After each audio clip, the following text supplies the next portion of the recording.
Halo, Assalamualaikum warahmatullahi wabarakatuh. Perkenalkan, kami dari kelompok 2 mata kuliah Manajemen Krisis. Di sini anggota kami terdiri dari saya Ahmad Farhan Hakim, ada Cindy Naifah, ada Helena Wulandari, ada Trilydia Tririzky, ada Muhammad Azmi Muharram, dan yang terakhir ada Nelvina Darmawan. Pada kesempatan kali ini kami akan mempresentasikan hasil dari tugas yang telah kami kerjakan. Selanjutnya ada tantangan yang didorong oleh masalah eksternal. Tantangan dalam mengolah masalah yang didorong oleh eksternal yang pertama itu ada memprediksi bagaimana, di mana, dan kapan mereka mungkin berkembang. Selanjutnya, membantu organisasi memahami masalah dan bagaimana hal itu dirasakan oleh mereka yang mengemudikannya, mendukungnya, atau terlibat di dalamnya. Yang ketiga, pengembangan kebijakan positioning atau narasi. Organisasi juga harus memutuskan posisi mereka di antara rekan-rekan dan pesaing mereka. Apakah ingin menempatkan kepala kita di atas tembok pembatas dalam masalah ini? Apakah kita ingin melihat respon industri yang bergabung? Atau haruskah kita melakukannya sendiri? Apakah ini kesempatan bagi kita? Banyak perusahaan yang enggan untuk terlibat menjadi pemimpin dalam setiap isu yang didorong oleh eksternal. Dan oleh karena itu, sulit untuk dikendalikan. Beberapa organisasi secara alami lebih berani dan ingin terlihat memimpin, baik karena sesuai dengan posisi mereka dalam industri, strategi korporat mereka yang lebih luas, atau gaya mereka. Beberapa industri telah membentuk organisasi keanggotaan yang kuat, diberdayakan untuk mengelola setidaknya sebagian isu-isu kontroversial yang didorong secara eksternal. Contohnya adalah industri pertambangan yang bersatu membentuk International Council on Mining and Metals atau ICMM. Kemudian masalah yang didorong secara internal. Masalah yang didorong secara internal mungkin merupakan risiko yang paling sulit untuk dikelola karena biasanya muncul dari beberapa jenis kegagalan yang mempertanyakan perilaku, kinerja, tata kelola, strategi, nilai, dan bahkan tujuan organisasi. Konsep resolusi diam-diam yang tampaknya positif ini muncul peringatan besar. Dalam keadaan seperti ini, tidak terlihat oleh publik tidak berarti di luar pikiran perusahaan. Ketika tidak ada pengawasan eksternal segera, mungkin ada godaan untuk menyembunyikan masalah ini, seperti menyembunyikan sesuatu di bawah karpet, gagal untuk mengatasinya, dan berharap mereka pergi begitu saja. Dalam jangka panjang, kegagalan untuk mengelola dan mengidentifikasi masalah dapat memiliki konsekuensi reputasi yang serius. Persepsi hampir tak terelakkan diciptakan bahwa organisasi sepenuhnya terbuka dan jujur tentang kinerja serta kegagalannya sendiri. Dan tentu saja, tidak semua isu dalam kategori masalah internal dapat diatasi sebelum pengawasan dan tekanan dirasakan. Nah, selanjutnya dalam tantangan dalam mengelola masalah yang didorong oleh eksternal, yang pertama ada sikap proaktif terhadap perkembangan negatif. Misalnya, kita kan membuat 1.000 orang menjadi berlebihan dan kita perlu mengembangkan strategi untuk mengumumkannya. Selanjutnya yang kedua, sikap proaktif terhadap perkembangan positif. Misalnya, kita akan meluncurkan kampanye pemasaran baru, tetapi perusahaan menyadari akan ada beberapa kontroversi yang menyertainya yang perlu dinilai dan dikelola terlebih dahulu. Selanjutnya poin ketiga, sikap reaktif terhadap perkembangan positif. Misalnya, perusahaan baru saja menghabiskan jutaan dolar untuk mengiklankan produk baru dan hanya untuk menemukan bahwa stok peluncuran diberi label yang salah dan perusahaan harus segera meresponnya.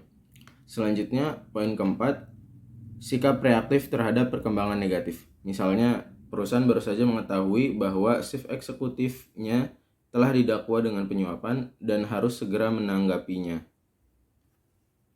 Selanjutnya, masalah internal proaktif negatif. Berikut ini adalah ciri-cirinya. Yang pertama, masalahnya biasanya berita buruk yang terjadi hanya pada satu organisasi.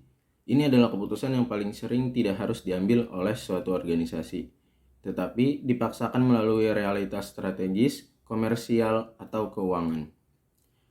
Yang kedua, kemungkinan besar profilnya sangat tinggi, setidaknya di antara kumpulan pemangku kepentingan atau stakeholder.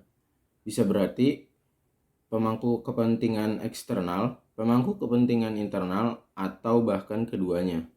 Selanjutnya, yang ketiga, sering menjadi masalah klasik, korban, penjahat, dan pahlawan.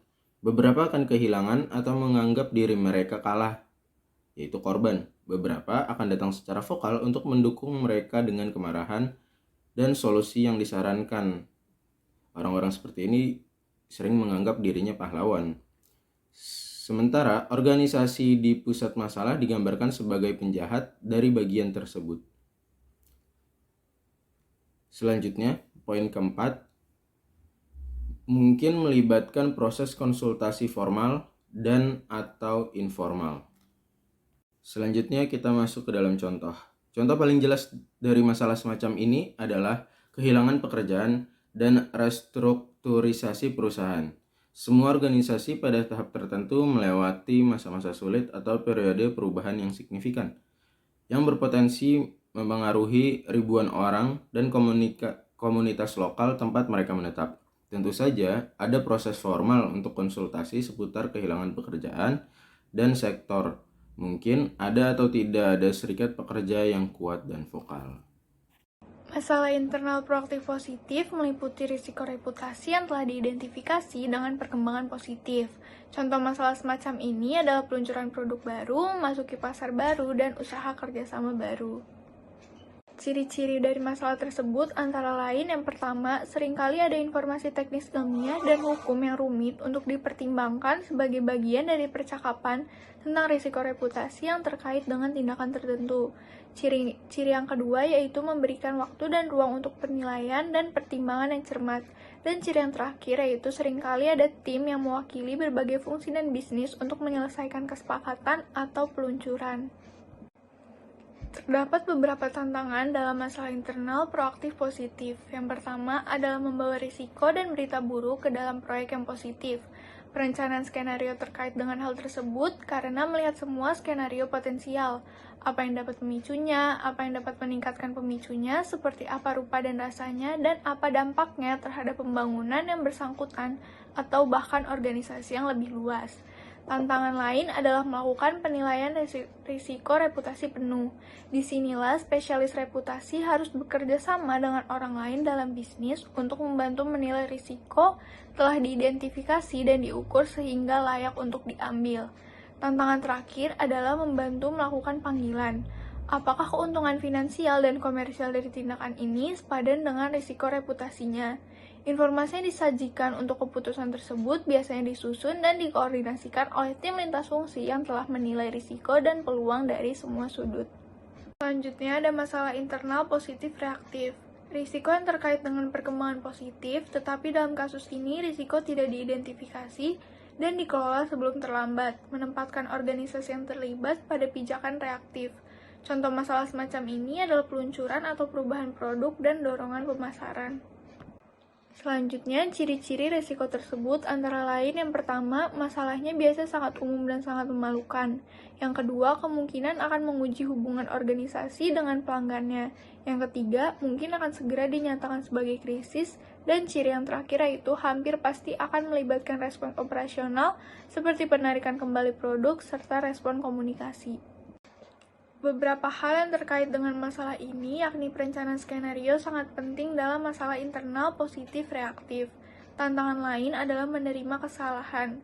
Kami salah dan kami mengecewakan Anda adalah pesan yang sulit. Tetapi untuk meminimalkan kerusakan reputasi, komersial, dan finansial, organisasi harus berada dalam posisi baik secara struktural maupun kultural untuk dapat melakukan hal ini. Dalam keadaan di mana organisasi jelas-jelas melakukan kesalahan, permintaan maaf sepenuhnya tepat dan diperlukan secara reputasi.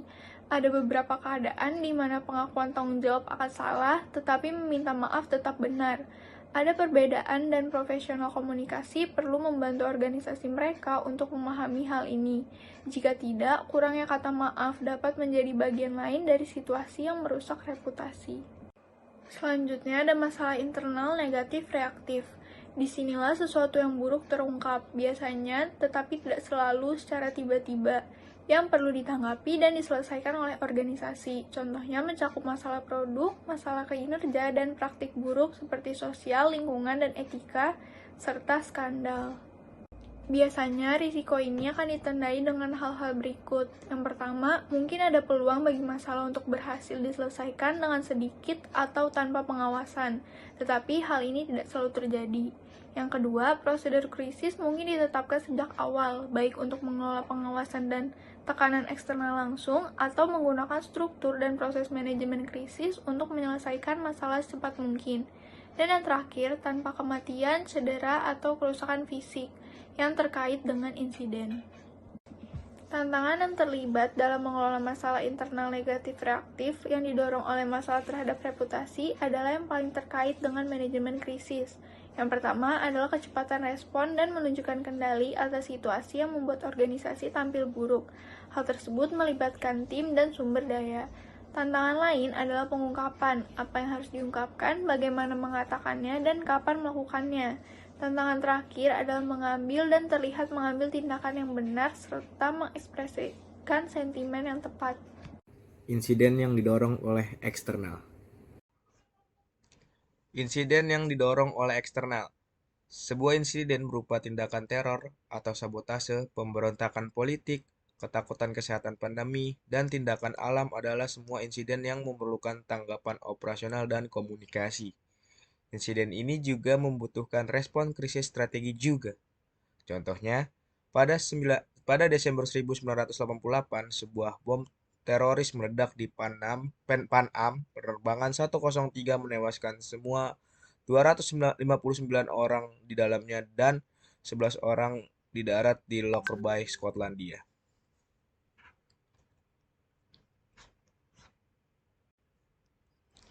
Nah, ciri-ciri dari insiden eksternal tersebut terjadi secara tiba-tiba. Organisasi yang terkena dampak memungkinkan akan segera berada dalam mode manajemen krisis. Organisasi atau yang terkena dampak dari insiden memiliki sedikit kekuatan untuk menyelesaikannya, merugikan banyak pihak, melindungi orang yang menjadi kunci tanggapan. Selain itu, menguji juga kemampuan manajemen krisis strategis.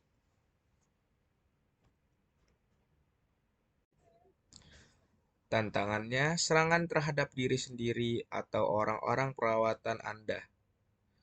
Maksudnya itu, Anda bisa kena sendiri atau misalnya orang yang dalam perawatan Anda itu kayak di pesawat punya milik Anda gitu, dan tiba-tiba ada terjadi insiden eksternal gitu. Yang kedua, serangan terhadap kelompok atau yang lebih luas mempengaruhinya.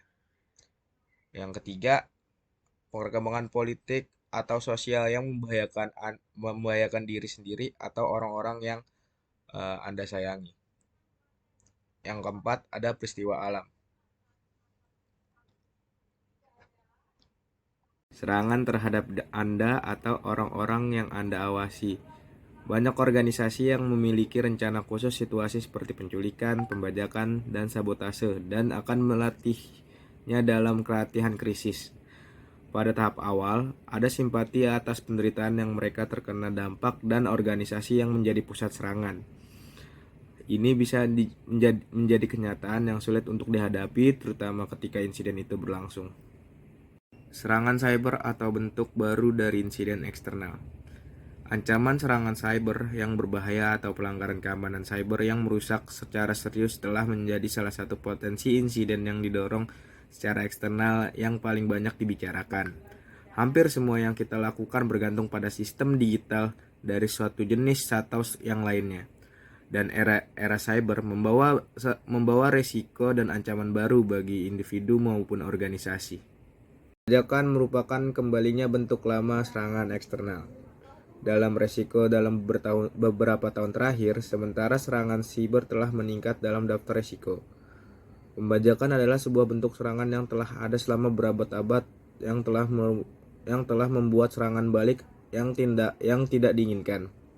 Perkembangan yang paling penting adalah meningkatkan penggunaan penjagaan keamanan swasta bersenjataan di kapal suatu tindakan yang terjadi membantu mengurangi ancaman secara signifikan. Tantangannya. Tantangan komunikasi yang dihadirkan dalam banyak hal tipikal dari serangan eksternal, tetapi ada juga beberapa tantangan unik sepanjang siklus. Terdapat 4 fase insiden pembajakan. Yang pertama ada insiden atau kurangnya informasi. Di sini biasanya terjadi miskomunikasi antar beberapa pihak tentang wilayah zona yang sering terjadinya pembajakan. Yang kedua ada keheningan panjang. Jika terjadi pembajakan dari pihak yang terkena pembajakan tersebut, biasanya diam, berpikir untuk melakukan negosiasi. Dan yang ketiga itu ada pelepasan. Nah, dari pelepasan ini biasanya dari hasil dari keheningan panjang tersebut memunculkan suatu negosiasi yang menyebabkan sandera yang terdapat dalam pembajakan situ untuk dilepas, yang dapat melakukan pelepasan. Dan yang keempat akibat itu biasanya terjadi kerugian di antara pihak yang terjadi yang terkena pembajakan. Serangan terhadap kelompok yang lebih luas yang dapat memengaruhi Anda. Namun ada beberapa persilangan dengan subkategori di atas, karena adanya kemungkinan bahwa satu organisasi bisa menjadi satu-satunya korban sial dari serangan yang ditujukan pada khalayak yang lebih luas. Untuk organisasi, kuncinya terletak pada memprediksi apa yang terjadi. Tetap waspada untuk membantu mencegah serangan dan mempersiapkan yang terburuk semua sebagai bagian dari upaya ketahanan kota atau nasional yang lebih luas. Selanjutnya adalah a political or social development endangering you or those in your care, atau perkembangan politik atau sosial yang membahayakan Anda atau orang-orang Anda peduli. Sebab kali ini kita akan membahas tentang jenis ketiga dari insiden eksternal, yaitu perkembangan politik atau sosial yang terjadi secara tiba-tiba. Meskipun memang tidak ditujukan kepada kita, namun sangat mungkin sekali kita akan terkena imbasnya. Dan bisa jadi kita tidak punya kendali dalam mengatasi kebingungan atau kekacauan yang ada. Nah, dalam ancaman tiba-tiba ini bisa terjadi dalam beberapa bentuk. Mungkin terjadi dalam bentuk insiden yang bisa menurunkan reputasi suatu perusahaan, atau juga mungkin terjadi karena pemberontakan, atau juga bisa disebabkan oleh peristiwa alam. Peristiwa alam bisa terjadi mungkin dalam bentuk gempa bumi, longsor, tsunami, dan lain sebagainya yang dipengaruhi oleh cuaca. Namun terkadang perusahaan juga harus memiliki strategi dalam menangani krisis yang terjadi karena peristiwa alam, atau memberikan respon yang baik ketika bencana alam itu terjadi. Dalam manajemen krisis ini tentu kita memiliki prinsip dasar. Nah, beberapa di antaranya bisa kita terapkan. Nah, jika dalam suasana genting seperti terjadi pemberontakan dan lain sebagainya, yang pertama kita harus bertindak cepat dalam situasi yang tidak terduga. Yang kedua, mencari tanda peringatan dari berbagai sumber dan tidak hanya mengandalkan saluran resmi. Yang ketiga, bersikap realistis dalam menyusun rencana. Misal, dalam kasus pemberontakan Libya, ketika mereka tidak bisa keluar dari negara tersebut atau dari kota tersebut, apakah menyewa pesawat benar-benar sesuatu yang worth it atau benar-benar harus diperlukan? Apakah ada jalan lain atau plan B yang bisa dilakukan?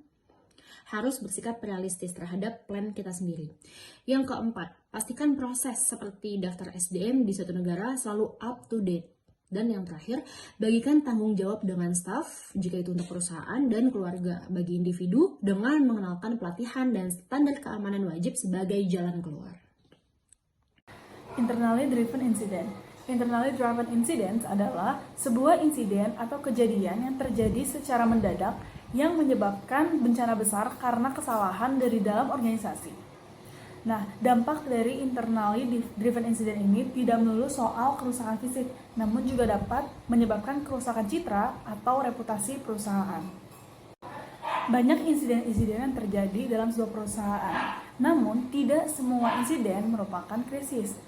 Yang mendasari pelabelan krisis dalam sebuah insiden adalah sejauh apa insiden tersebut mempengaruhi perusahaan dan apa yang dipertaruhkan dalam sebuah insiden. Semakin besar yang dipertaruhkan dalam sebuah insiden, maka hal tersebut akan mendekati level krisis. Insiden yang terjadi secara internal memiliki beberapa ciri-ciri. Yang pertama adalah terjadi secara mendadak atau juga bisa berkembang dengan cepat dan memiliki dampak yang besar. Yang kedua adalah melibatkan banyak pihak. Dalam insiden fisik, dapat melibatkan banyak orang yang terhubung pada insiden. Sebagai contoh, jika ada penumpahan minyak di lautan, hal tersebut dapat mempengaruhi perusahaan, lalu jasa angkutnya, dan juga mungkin komunitas-komunitas terkait pencinta alam dan juga mungkin pemerintah. Yang ketiga adalah perusahaan juga harus mencari alasan terjadinya insiden. Berbeda dengan insiden yang didorong secara eksternal, di mana perusahaan hanya perlu mengatasi dampak yang terjadi, namun jika terjadi secara internal, didorong secara internal, maka perusahaan juga harus mencari alasan mengapa krisis tersebut dapat terjadi. Beberapa contoh krisis di dunia. Yang pertama adalah insiden di Bhopal, India yang terjadi pada tahun 1984, di mana terjadi kebocoran gas metil isosianat di Bhopal, India, yang menewaskan 15.000 hingga 20.000 masyarakat yang tinggal di sekitar daerah kebocoran. Yang kedua adalah insiden Piper Alpha yang terjadi pada tahun 1988, di mana sebuah kilang minyak di Laut Utara Inggris yang dioperasikan oleh Occidental Oil meledak. Nah, insiden tersebut menewaskan 167 orang. Yang menjadi krisis internalnya adalah saat ada seseorang yang melaporkan bahwa perusahaan Occidental Oil belum memberikan pelatihan yang layak untuk menciptakan sistem yang efektif. Lalu yang ketiga adalah insiden Exxon Valdez. Insiden Exxon Valdez ini terjadi pada tahun 1989. Di mana tangki minyak Valdez menabrak sebuah batu besar di Selat Prince William di Alaska yang mengeluarkan 10 juta galon minyak ke lautan. Lalu yang keempat adalah insiden Pan Am, di mana insiden ini terjadi pada tahun 1988 karena serangan teroris yang meledakkan bom pada Pan Am Airlines. Meskipun terlihat seperti krisis eksternal, namun yang menjadi krisis internal adalah di mana Pan Am ini sudah mengetahui bahwa akan ada ancaman terorisme, namun hanya memberitahukannya kepada penumpang-penumpang kelas elit saja. Lalu yang kelima adalah insiden RBS Group, yaitu insiden kegagalan saat mengupdate aplikasi yang dibuat oleh RBS Group, yaitu aplikasi yang menangani sistem proses pembayaran. Yang menjadi krisis internal adalah karena penanganan dari RBS Group ini sangat lambat, dan bahkan RBS Group didenda sebesar 56 juta pound sterling karena kegagalan sistem komputer yang tidak dapat diterima. Komunikasi dan insiden internal. Dalam mengatasi sebuah insiden internal diperlukan strategi komunikasi yang baik. Mengapa? Karena dengan adanya strategi komunikasi yang baik dapat menjaga emosi dan simpati dari masyarakat supaya tetap berpihak pada perusahaan, yang berdampak juga pada ketahanan, citra, dan reputasi perusahaan. Ada dua hal yang menyebabkan krisis dapat merusak reputasi. Yang pertama adalah jika insiden tersebut tercipta karena kelalaian perusahaan. Yang kedua adalah jika penanganan krisis dari perusahaan kurang baik. Beberapa kriteria kurang baiknya penanganan perusahaan. Yang pertama, gagal membantu dan memberikan dukungan pada pihak yang terdampak. Yang kedua adalah kegagalan untuk mengetahui situasi dengan cepat. Yang ketiga adalah kegagalan untuk menjelaskan apa yang terjadi untuk membuat masyarakat selalu mendapatkan informasi yang terbaru. Yang keempat adalah kegagalan untuk memberikan aksi yang tepat dan memberitahu bahwa perusahaan telah memegang kontrol terhadap situasi. Yang kelima adalah kegagalan untuk mengungkapkan emosi yang tepat pada situasi yang terjadi. Beberapa tantangan yang dimiliki oleh praktisi PR dalam menghadapi krisis. Yang pertama adalah kecepatan respon. Kecepatan respon ini sangat penting apabila insiden sudah menyebar dengan sangat luas, khususnya di media. Yaitu dengan kecepatan respon meskipun tidak tahu penyebab dari insiden terjadi. Yang kedua adalah penetapan krisis. Apapun masalah yang terjadi dan bagaimana perusahaan menyatakan sebuah insiden, segala kejadian yang mengancam perusahaan adalah sebuah krisis, sehingga diperlukan koordinasi yang baik antara tim krisis dalam menghadapi insiden. Yang ketiga adalah mengelola media, karena media memiliki dampak yang besar. Oleh karena itu, penting untuk mengelola media dan jurnalis supaya dapat mengatasi krisis dengan baik. Yang keempat adalah koordinasi dengan pihak eksternal internal. Yang kelima, keterjangkauan pemangku kepentingan. Yang keenam, memikirkan rencana jangka panjang. Dan yang terakhir adalah memastikan respon yang berkonsentrasi pada masyarakat. Karena bagaimanapun juga, yang terdampak adalah masyarakat, sehingga kita harus menempatkan masyarakat sebagai prioritas dalam memberikan keputusan. Sekian dari kelompok kami, kurang lebihnya mohon maaf. Terima kasih. Wassalamualaikum warahmatullahi wabarakatuh. Dadah.